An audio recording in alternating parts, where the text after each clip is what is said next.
We need to start making people think more. And when they think more objectively and they think more strategically, and we help them to be able to do that, we empower them to be able to actually take those actions that we want. And I don't think we're empowering people very much. We're just spoon feeding them things. We're not empowering them to do anything. Right. Well, hello, and welcome to season 2 of the Simple and Smart SEO Show, the podcast for solopreneurs, service providers, and e-commerce sellers who want to learn the basics of SEO in all the places it shows up. I'm Crystal Weidel. I help Shopify store owners go from feeling like an SEO zero to your very own SEO hero in just one day using AI, UX, other tech ninja moves. And I'm Brittany Herzberg, SEO and case study copywriter, helping service providers increase sales without being on 24/7, using the power of SEO, story, and social proof. We're just a couple of business besties who love learning and sharing what we've learned. Welcome back to the Simple and Smart SEO Show. We are here yet again with another friend of ours. What are we waiting for? From Instagram. Hey, I know her too. She does. Crystal does know her. Our friend, Latesha, is here with us. We're just going to be friends with everyone in the world. So say hi, ladies. Hey.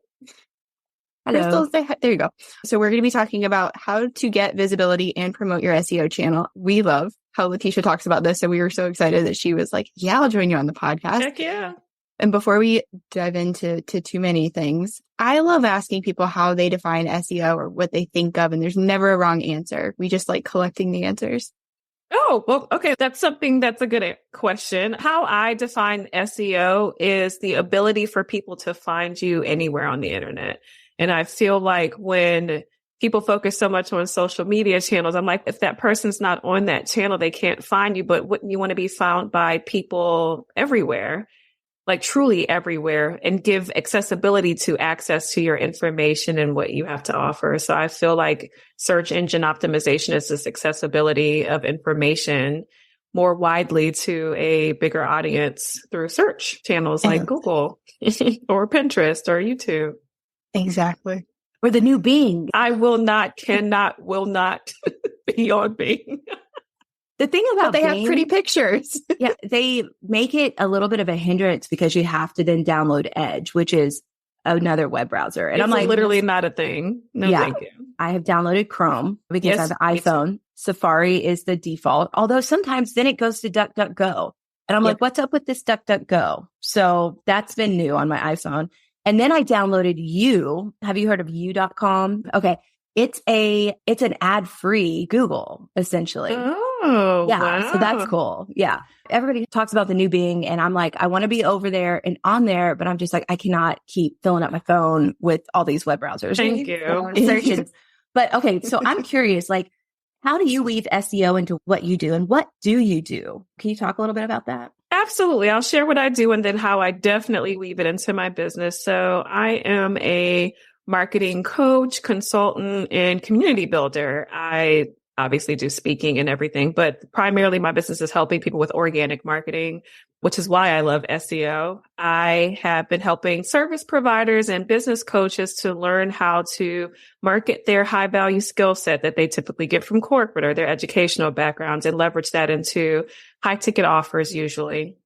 And one of the ways that I weave search engine optimization into my business is I have a YouTube channel. That's one of my favorite because I specialize in teaching people video. And the thing that I love about YouTube is it's one of the top search results that comes up are videos, especially how Google used to be. I don't know if you guys have also noticed that Google changed. It's not like the pages anymore. It's an infinite scroll, and then the videos are dispersed, whereas they used to be in their own little section. So just a lot of changes. I use Pinterest, and notice I didn't start right away with Google search. I started with the other channels. Pinterest is another great way to send traffic to like your blog posts or your podcast episodes or your ideas and your products. So I like to leverage channels like that, especially Pinterest being a visual search engine. And then, of course, I have a blog on my website where I have all the great articles with all the keywords about what I do to send traffic to my website for the people who don't care about social media as much as I do.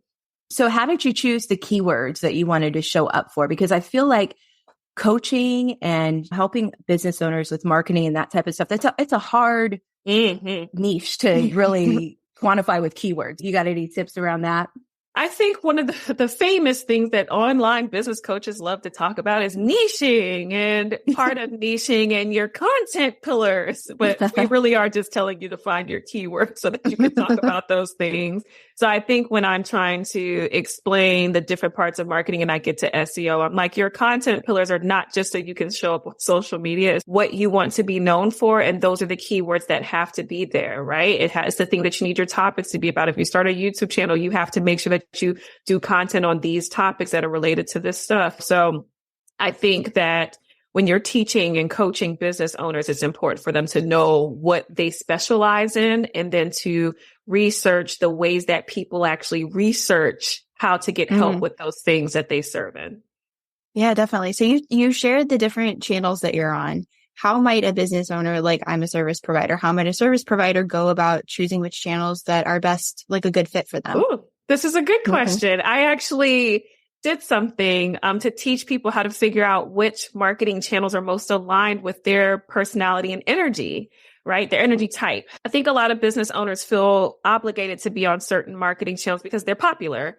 And if you're not the kind of person who likes to be on video, but you feel like you have to be on YouTube or Instagram, then you're probably going to be pretty miserable and you're probably not going to be consistent. And then you get down on yourself because you lack the consistency and you don't know why you can't do it. But it's probably because that's not your marketing style. But what if I said, if you hate being on video, why not just record a podcast and then just post the episode show notes to your website and then make a blog post from repurposing the MP3 file? And they're like, can I do that? Is that still going to be effective? It is, because some people don't want to sit and watch your videos. I don't watch people's videos. I listen to them. I'm not necessarily staring at the screen. And so there's just so many ways that I think service providers can get more aligned with what they're going to be comfortable doing, as long as their ideal clients are on that channel. But if you have a visual marketing style, then yeah, Instagram is going to be fun. And so is Pinterest. But if you like to be on video, then you should have chosen YouTube or Instagram or TikTok. So it works just based on your personality. I like that thought. Yeah. Yeah, I do too. And then you talk about multi-channel marketing, which is exactly all the things you just said. But how do you make it cohesive across platforms? I think it's all about understanding your brand messaging. And this gets back to the people who struggle with their keywords. Is a lot of times they don't know exactly, they haven't really defined who they are as a business owner and what problem they solve and how to articulate that. And then I think it also then becomes an issue of then which channels should I be on? And then based on those channels, how do I need to communicate on that channel? Because it's different. If I'm on TikTok, I would never approach my videos like I approach them on Instagram. On Instagram, I talk so slow. I have all these stories. And yeah, they like that on TikTok, but it's hook. Then you got to do this. And then you have to do that. And on YouTube, it's you have to give a synopsis of what's coming up. And then you start breaking it down as there's different ways of approaching content on the different channels. So it's very important for you to understand the way that those particular channels work. And I think that when it comes to like brand messaging, I think it's very important to first understand who you are and how you want to convey like yourself. So I talk about brand voice all the time. And one of the things I always teach is, how do you want people to describe what it is that you do? So do you want people to see you as trustworthy or friendly or approachable or professional? And then how do you describe yourself? Like, how do you want to come across to people? Do you want to come across in those ways? And then when you understand that, I feel like that's when you start to be able to weave that into how you speak online. If you say that you're a professional person, but you use slang in your messaging, then that probably isn't very professional. And maybe you didn't mean that's the style that you want to talk about. And so as you start to post your content on these different social platforms and you think about your messaging, it then becomes, what do I want to be known for? What impact do I want to make? And am I mentioning those things in my content? Am I teaching people in the direction that's going to align with people caring about the support that I can offer? And am I saying these things in enough ways that I'm allowing them to realize that I'm the person that can help them and I'm speaking the language that they're speaking? You know what I'm saying? And you guys get that from the SEO perspective. I need to know what people are actually typing into search, not what I like to say because I'm the person working in this industry and I'm using industry jargon. Exactly. And I love that you actually called to light, those are the questions that I ask my clients when I'm figuring out how to approach their keyword research and their SEO strategy. And let me take you back just so I'm being clear. What do you want to be known for? Who are you? How do you help people? There are 3 or 4 key questions, and those are definitely 3 of them that I ask my clients. And I just asked 3 people these questions yesterday. Like, you must know that stuff. The bare minimum. The question or the client that I had yesterday, we were working it was a power hour for her messaging so that I can go do the SEO keyword research and create the SEO strategy. And I'm like, yeah, but I'm going to take all of this information and let me walk you through my process. Here we go. Here we go. Here we go. Another thing that you mentioned that I just want to like drive home is being repetitive. You must be repetitive with those things. And it's something I avoided for the longest time because I have this really great skill set of making things harder. Oh, don't do that. Definitely be repetitive because people start to recognize you for those things that you're repeating. Case in point, my definition or how I explain SEO is how you show up is the answer to a Google question. Thank you. See, other people can now help me with this. But I had 2 people in my DMs last week that were like, I can't use this line, but it's top of my head because you say it. So thank you for doing that. I love that. I have a new line, and it's that I believe everybody can be their own SEO superhero. It's interesting as you talk about brand voice, like there's been so many iterations of Crystal Waddell on the internet. Sure. Because my main place on the internet is that it's an e-commerce seller. I have a e-commerce shop where I sell giant wooden letters and numbers, and I make these huge photo collages. It's at collageandwood.com.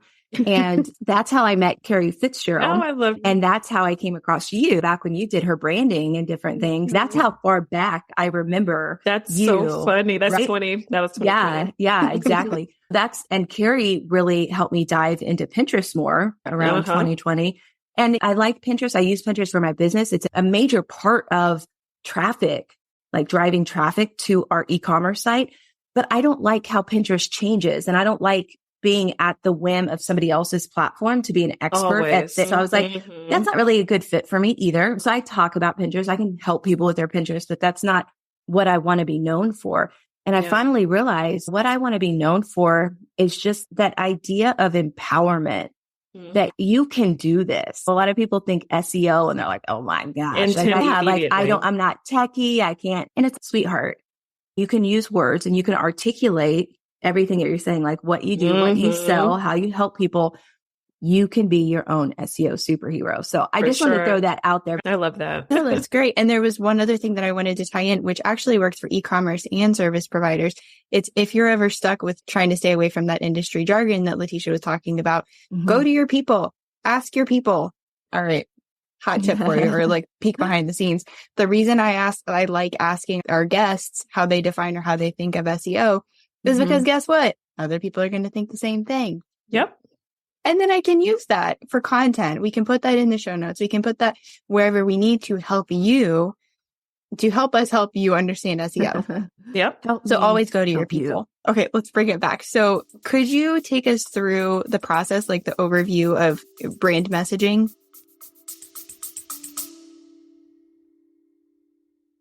The School of Podcasting with Dave Jackson. Are you looking to start your own podcast but don't know where to begin? Look no further than theschoolofpodcasting.com. Our comprehensive online courses and one-on-one coaching will teach you everything you need to know, from equipment and editing to marketing and monetization. At theschoolofpodcasting.com, you'll be creating high-quality, engaging content in no time. Say goodbye to frustration and uncertainty, and hello to the community at theschoolofpodcasting.com.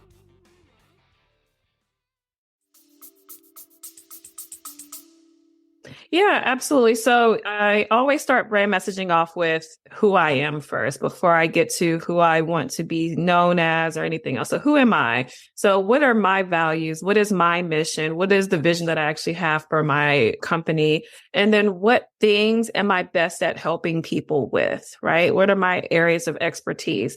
Then as I dive further into brand messaging, then it becomes my brand voice. How do I want to sound? How do I want to be received? And then it gets down to now, who am I serving? And what do those people like struggle with? What are their pain points? What are their goals? Because those are the two main things I need to know. What's their problem? And then what goals do they have? Because I want to speak to those goals and how I can help them get to them. And then after that, it's how do I use that messaging like in action? Like, how do I put it out there? Where do I need to be putting this stuff? And it's always the website, social media, even like your banners, your bios, all those different areas that I think people forget. I think earlier, Crystal asked, how do you keep it cohesive, or how do you make sure it's the same across all the platforms? And just as you said, you went through so many iterations of who you are. We all have that. We have all evolved as people, as experts, as business owners. I change my offers every year. And so every year I have to update my bio to the new version of me. I just updated mine, which is why this is so fresh. But that's the approach that I take every single time. I take it from my personal brand. When I talk to people about messaging too, I tell them there's 3 different brands you have to think about the messaging for. There's your personal brand. There's your business brand overall, and then there's the brand of your different offers. Each of those have to have their own unique messaging to dive deeper into who that particular entity is. And I think people skip a lot of those pieces. Definitely. Because even as you just said that, I was like, holy snap, that's really interesting. I have some homework. I know. Which one are you missing? I don't think I think about my personal brand or the business brand or whatever. Someone's skipping one. Definitely. Yeah. Oh, this is enlightening. I love this so much. And I think it helps to break it apart like that, because then there's not so much pressure to try to fit everything, because sometimes the business and the personal, wait a second, there is a separation here, but until you think about it as, like you said, separate entities, it feels like you have to have a fight between the two to see which one like gets to make it the perfect thing. No, once you figure out all 3, then you start to intertwine the different stories. As you share your new offer, you probably have a personal brand story that affected why you came up with that offer. But your business as a whole does more than just that one offer. And so again, knowing all 3 of those, it allows you to be able to have the freedom to jigsaw puzzle how you want to talk about things and have stories to pull from. Yeah. Okay. So one of the things that we mentioned pre-interview and something that you shared, what are some overlooked yet simple ways people can promote their SEO channels? I think the simplest way back to social media. You do love social media. And yet, do you ever share like your YouTube videos on the channel other than YouTube? Like, I think people are on like their YouTube and then they just post it there and then that's it. And I'm like, people on your Instagram don't know when you're at the end of a TikTok video, why don't you just post a little clip and then say, by the way, you need to watch the rest of it on my YouTube? Why are we not pulling quotes from our blog post and then saying, read the full blog post on my website? You have a newsletter. I know you have maybe a weekly newsletter, but wouldn't you want to send a separate email just about the new blog that just came out or the new YouTube video that you just posted?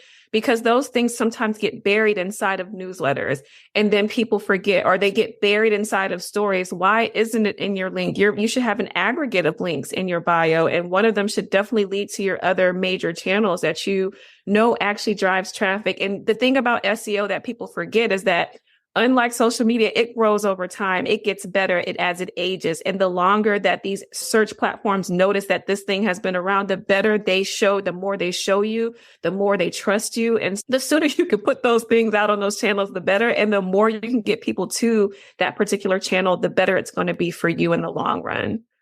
I like that. And I just want to mention, you talked about, I'm just thinking of it like through a reel, highlighting something with a case study. I do this with my case studies and suggest that my clients do the same. You tease something, or you give I have a PET framework: problem, experience, transformation. Give those 3 highlights and then tell people, hey, if you really want to go see the full story, go here. Yep. Here's the link. Yeah. I just did that on my website. I literally had these case studies and it basically led to an offer, but I was breaking down how I created these particular offers and how successful they were so that people would know I could help them create their signature offer. So anyway, and they loved it. I'm like, you got to go to the website to read the full thing though. And they did. Super cool. So I got another one-liner here from what you said. It's like SEO is the fine wine of internet marketing. It is. Thinking that. Yeah. I know when I was saying I was trying to be witty, but I couldn't get to it. So I just explained We're here for you. That's what I needed. So when you were talking about that, one of the things I heard in my head was workflow. So when you're talking about making clips of video, or making text images of blogs. Okay. Do you have an example workflow that somebody could take away from this today and say, okay, I'm like so excited about this. Go girl. So I teach people repurposing all the time. So I always tell people with marketing, you want to start with your long form piece of content, and it's always going to go on your search engine optimization platform. First of all, because it takes a while for that stuff to work. So the sooner you can get it on that platform, the better you have of a chance for it to start to work and get some attention. So I always start with my long form. My long form is going to go on YouTube or my blog. Then I'm going to take that thing. If it's a long form video, take the MP3 file, the audio file, get the transcription, and then take that transcription and turn it into a blog post. Now you have the words on that same blog post, though. Embed the video from YouTube and say, by the way, if you don't want to read this long blog post, then just watch the video, or I dive a little bit deeper in this video, but here's a little synopsis and give them some tips. So you always start with your long form videos, step one of my process. Then you want to break it down into micro pieces of content for your other major channels. So one channel that I always say, again, you said multi-channel marketing. That is something that I love to talk about. You need one owned channel, one search engine optimization channel, and one social channel. So I'm going to take it from my SEO channel. It's going to go to an owned channel. I own my website, obviously, but the other owned channel that you have is your email. It should be an email just about that. That's good. Now I have my long form content, and then I have it going to an owned channel. And now I'm going to break that up into smaller pieces. And that's going to be what I put on social. But how I get them to those SEO channels, which we talked about earlier, is to say, by the way, I'm giving you step 1 here, but steps 2 through 4 is in the YouTube video. You should go check it out. Or if you're not on my email list, you probably missed that I shared that my new blog post is out or whatever. And then you're directing people back to that long form piece of content, which is what you need. Mm-hmm. And plus, when people go to search engine optimization channels, they're usually problem aware, which is a good thing, especially on a channel like YouTube, an SEO channel like YouTube. So they actually are searching for a very specific problem. So they're already a lot further along in their buyer's journey, which is just a benefit to you at the end of the day when it comes to sales. Wow, I'm so excited right now. Just jumped to a whole bunch of different things. I remember that you were having a live one day, and I jumped in on your live, and you were talking about this with one SEO platform, one owned platform, multi-channel social platform, and the fact that you just wove in email as an own. It's like, duh, because ultimately, as you own that list, you can take it anywhere. Yeah, most of the time we think about SEO just on our website. There's a chance that our websites could fall down. You know what I mean? That's a very rare possible instance. Like obviously we can get locked out of Instagram or Facebook or whatever. Could we get locked out of our website? Maybe. But when you have an email list, you have that direct access that you can take with you. Even if you, for some reason, lost your email service provider. As long as you switch it over. Yeah, you get as that long list. as you downloaded your contacts, you can then go to somebody else and start again. So I think that is so important and such a big takeaway. So I want to say thank you for sharing that. Absolutely. I know I geek out about this stuff, and I've definitely been consuming Latesha's content, and I'm like, oh, this makes so much sense. Like, I'll hear something from my business coach or from a friend, or like Crystal and I might have a conversation. Then I go listen to something that you've said, and you help me actually put it into practice and make it make sense. That's all I care about is implementation. Mm-hmm. Yes, exactly. And that's where like that iteration of Crystal Waddell over the internet has really happened, because there's nothing that frustrates me more than a lack of implementation. Yeah. So for marketing people, we struggle with that. We give these great strategies and all these tools and swipe files. And if you're never using them, it's not beneficial to you to keep investing in all of this access to resources if you're not going to do the stuff. And SEO takes time. So the more you keep sitting on it, it's just not benefiting anyone. And then people want quick results from it. And so that's not how the internet works. It's not social media. It doesn't work instantly. And even half the time that doesn't. Yeah. And just for anyone listening, I feel very called out right now in the best way. There's a fire under my tush right now, because I know I've been sitting on this stuff. I know that I've been prioritizing my clients with this stuff. And that's great because I'm helping them. I'm not helping myself. If you're listening to this, just know that you're not alone. That's typical. Every marketing person's clients are doing well. It's not that we're actually doing any of this stuff we're saying. No, cobbler's kids or whatever that whole little thing is. Yeah. And that's again why this iteration of Crystal Waddell keeps like starting and stopping, because we do have an e-commerce store where I've implemented a lot of these strategies that's really doing well. Every time our progress gets shifted to other clients, It's, our e-commerce store is really our bread and butter. We can only do so much for other people in this capacity because the implementation is so important. Like I've always felt very passionately about anything that, say, you would teach us or any other expert that comes on. I want to implement that today personally for our business. And I want other people to do it too. So it's frustrating as from a service provider perspective that, you know, when you give people the tools that they're not either ready or able to use them. And so that's what I find the most frustrating thing about like the knowledge industry in general. I wish there was just some sort of magic implementation button that just happens. Or you get a major penalty if you don't. Yeah, exactly. That would actually be very motivating. I would. Oh man. Okay. So I want to make sure we touch on like, how does putting out this content and sharing our brand messaging and speaking to people, how does that build our authority? Because maybe that will also light some fires under some other tushies. Yeah, I think because we have to remember that first of all, there's a lot of information out there, and often experts share the same industry words. They all approach their content the same way. It's all very just educational, and no one's ever, like you said, there's no fire, right? There's nothing that's motivating people more because everything sounds the same. So if we're constantly just learning or in a stage of learning, I think it's very difficult for us to emotionally connect with the urgency of why we should be actually doing something with what we learned. I think it's just very fun because we just have so much access now. Google searching. Remember Encyclopedia Britannica? We all used to have to manually go and seek out this information. Now it's just falling into our laps. And with AI, it's worse. It's just falling into our laps all day long. And I feel like what's important is in our content and with our brand messaging that we start to help people think for themselves and think differently. I always say perspective shifting content should be 60% of the content that you're putting out there. One of the reasons why I say that in educational content is like 30%. People are like, but that's how people come to me. No, they're coming to you now thinking they can just do it themselves. They don't really think they need an expert if you only do educational content, but also you don't sound any different. We all have 5 tips for making your messaging sound great, but what if I start to help you shift the perspective of why you haven't started doing your messaging? Probably because you're not really clear on who you are. And if I help you think through that, you know what I'm saying? Like the sink into your seat, because that's the thing is most people aren't really thinking about themselves. They're thinking about tasks, but it's like, where do you fall within these tasks? Where does your business fall? We need to start making people think more. And when they think more objectively and they think more strategically, and we help them to be able to do that. We empower them to be able to actually take those actions that we want. And I don't think we're empowering people very much. We're just spoon feeding them things. We're not empowering them to do anything. Right. Yeah, I totally agree with you. And one thing, all of this, I'm going to try to make a coherent statement here. I don't know if it's possible. Good luck. But the breath you took to prepare the cohesion is hilarious. Yes. Oh my gosh. You said something earlier about connecting someone that's problem aware to content that goes deeper into that particular stage of awareness. And you were talking about repeating yourself and all those type of things, but really understanding like where this person or company is that we're trying to reach, where they're at in each of those stages of awareness, because then you can really dive deep into what they need to know more about, what they already know, how you can really attract them based on what they know in that stage of awareness and then move them along.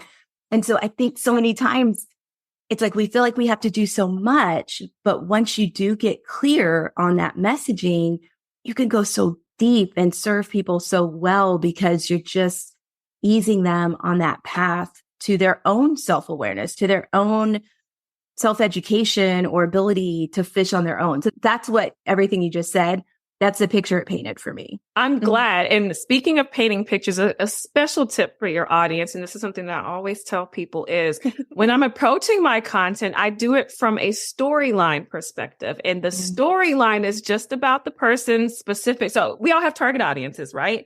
But then within that target audience, I help female entrepreneurs who are service providers and coaches selling high ticket. Some of those female entrepreneurs are mothers. So their approach to work is different because they're really busy. They don't have a lot of free time. So what you're teaching them needs to to be quick. It needs to work fast, or at least it needs to be something that they can do later, whatever. But then there's this other group of people who, no, it's not that they need help because they don't have any time. It's that they don't have any structure. So you need to speak to that specific situation. So when you pick your content, if you have a storyline in mind of a very specific segment of your target audience, then when you're talking about the pain point that they're experiencing, I know you're busy because you have kids and you feel like a bad mom, that I'm going to emotionally be like, oh my gosh, she's speaking to me. Mm-hmm. We want the reactions to be, how did you know? Or, oh my God, that's exactly what I'm going through right now. And this is what, no one's speaking to this thing. It's because I know that you have this particular angle that I need to approach from on an emotional level. And this other person, they don't care about that. They don't have kids. They're like, whatever, I don't care about that. When we can start speaking like that, it makes it so much easier to then take them on that journey, because you are literally dragging a very specific person whose face you can see through a journey, through their own experience. And they are going to convert faster or engage quicker or share to everybody else in their friend circle who's just like them, which is what you want. Okay. So storytelling, this is how I came up with my pet framework, because I feel like verbally I'm a crappy storyteller, although I'm changing the narrative on that.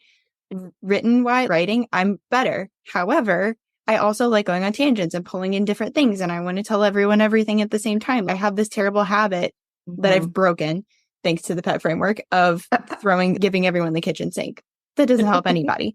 So I came up with the pet framework, which again, for case studies, was problem, experience, transformation, so that I could write in a way that would be very easy on their brains to get through that. And then from there, I had headlines that were pulling them down the page in a very strategic way. And Latesha is nodding in case you're just listening to this. So that's what, when you think of storytelling, beginning, middle, and end, break it down so simply for yourself and then expand on each of those points. I also wanted to mention that when you were sharing about the mom or the person who struggles with structure, I think of it, my coach, Meg Yelani, helped me figure out like 3 different personas. She was giving a workshop or something, and I just had this light bulb moment. And I was like, oh my gosh, I have 3 different personas. I have the person that's doing this like side hustle. Their life is going to be very different. They probably have 2 jobs. They want this business to take off, but whatever, like that's where they're at. Then we've got the blanking solopreneur. They're wearing all the hats. They need to know all the things. And Crystal talks about giving each of your like marketing channels and each of these different things in your business a different job. And then you've got the supported CEO. They have a team. Their approach to business is very different. Their tasks look very different. So if that helps anyone listening to think through, that was for me like a game changer. For sure. It helped me a lot, because I've been thinking about starting my own YouTube channel, and I was going to call it like Knowledge Vomit with Crystal. And then I thought, you know what?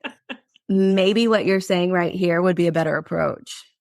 That I would sign up for Knowledge Vomit. I would too. It made me laugh. Yeah. I think I might stick with it. I think I might over deliver with your pet framework. Go for it. I am too a knowledge vomiter. I just want to share everything, but it's too much. The fire hose is too much. We've got to figure out where people are and say, this, if this is where you are on the map, then this is your next best step, because there's 1,000 steps you can take. And it's overwhelming if you think about all 1,000. But this is the next best step. Yeah. Look for it coming soon. Knowledge Vomit with Crystal. That is such a visual. I get migraines pretty frequently. And so I'm just like imagining having those moments. And it's like, that's hilarious. I did want to ask you about, just because I've been in this mode of collaborations, like, how do you see collaborations coming into, especially when you're sharing content on these different channels? One of the reasons why I always shared the importance of being clear on your messaging and who you are and how you want to be known is because when people are seeking out experts to speak on the topics that you're best at speaking on, it lends opportunities. It gives you opportunities to be introduced to their audience and to connect with other people. So I'll give a quick example. I remember when I was a designer in my business, I used to talk all about how designers undercharge. And I would share my story of $150 logos and $400 websites that I was charging for. And clearly I changed my business really quickly after that. And so I would get invited to all these really big speaking engagements. And one of them was with a designer whose program I took to help me grow my business. And so to me, she was like a little mini internet celebrity. And I was like, I never could imagine that I would be connected in something. And now I'm speaking on the same stage or virtual stage. I think that the more we can put this unique knowledge and perspective, again, not just sharing your tips, because we all have some tips and most of it's just the stuff that we learned to execute the job that we're going to end up doing for you anyway. But what I really mean is our unique thoughts and perspectives and why we approach.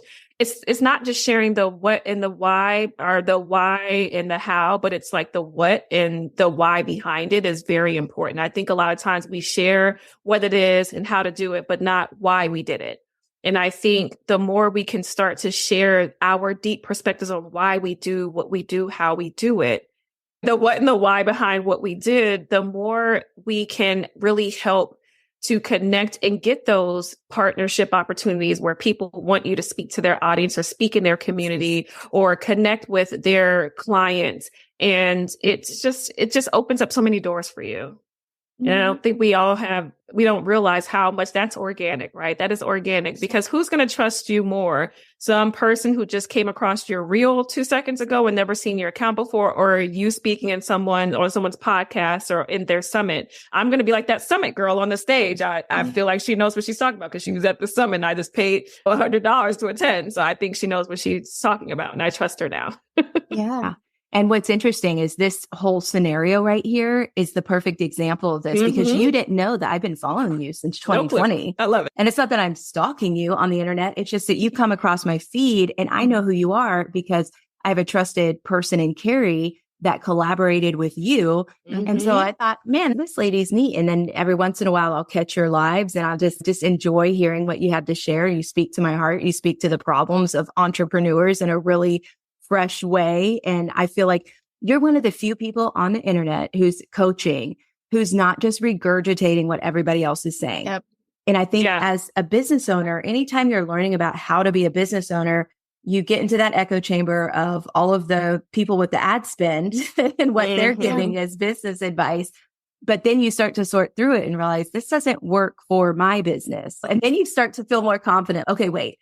I don't have to listen to everything they say. I can actually think about what makes sense for my business. And you were one of the first people that I heard speak about that. And so that was so refreshing. Which is what I want to be known for. That's why I work on my messaging. Speaking of that, how can people get in touch with you? You can find me on multiple marketing channels. I'm Her Marketing Coach. I made it easy. Her Marketing Coach on TikTok, YouTube, Instagram. Instagram is where I post most of my content. I have a podcast called the Revolutionary CEO Podcast, and my website is atelierlatesha.com, soon to be hermarketingcoach.com. I'm all over. She is, and she's got good stuff. And actually, that's a good point, because how I found Latesha was through Marisa Corcoran. Lisa. Right? I love that my people know other amazing people that I love, and then they know. She found me from Dallas Travers' podcast. She didn't even know me, and she lives in Georgia. She was like, I heard you on Dallas's podcast. And I was like, I love Dallas. And she was like, I want you to be in the copy chat. I was like, okay. Telling you, this is how it works. Yeah. Oh my gosh, I love this so much. Thank you so much for being on here. We covered so much. I know. I can't wait to listen back to it. I know. We do the same thing. I already have so many notes, but I'm going to have so much more notes by then. Thank you for having me, guys. This was wonderful. Of course. All right. We will catch you next time on the Simple and Smart SEO Show. All right. Thanks for joining us today. If you like this info, subscribe before you go, so you never miss out on something related to SEO. See you next time.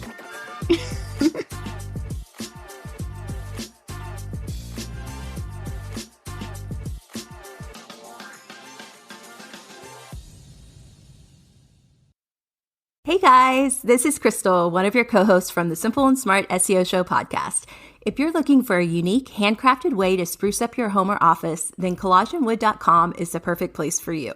We are a small, woman-owned business that offers a range of beautiful wooden signs for your home or office. Our talented team of artists will work with you to create a sign that perfectly suits your needs. So why wait? Use promo code SIMPLE10 to save 10%. Visit collagenwood.com today. Save 10% with promo code SIMPLE10. That's collagenwood.com.